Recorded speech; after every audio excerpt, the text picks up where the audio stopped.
seo híad cuidas na plándaí os na síalta chur mar 6 seachtaine ó hin.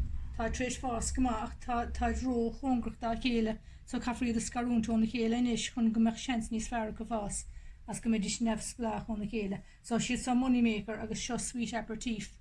Táim chuíad a chur seach I Morín an chiad céim eile so tá sé sin an stiff tá úsáide going tá sé orgánach a rís agus is féidir na hábhar éiscint I dul tríd agus just fáige agus chur ins na potí beaga níl annach chud spáise tá stáilbe a fós ach just chur I botí beaga é agus din Paul síos a lár buil le de bhír just go ditach an plán isteachn.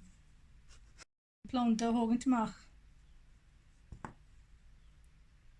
agus tá más féad le feiscint an sun tá ribí beaga mar ribí grúige an ngas agus nuair a hen sé sin síos isteach sa Morín dintar fréamhachas de san goléir cholús a hen siad síos isteach sa fota.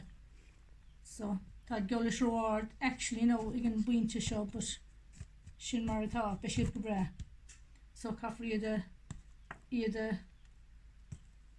thocrú isteach dros na bheidir sé titim. So no dinim labels ó galún banne.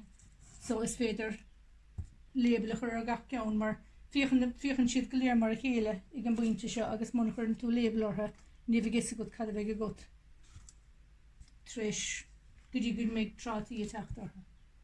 So just an rud cían a rís ní gach just iad a chur síos agus just a danganig timppel just beagán in beag.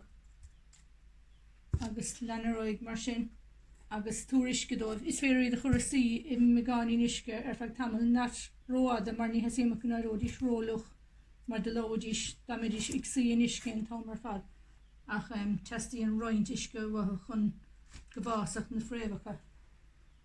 So tá rointíomh dianta gom I rin na seachtaine tá annach chuid le díana fós agus ceapan sa tlí atá medul go méid a bhd nómad plándaí gom so má hestíon plándaí ó éinge táide gom agus túair méid díomhiad. Okay?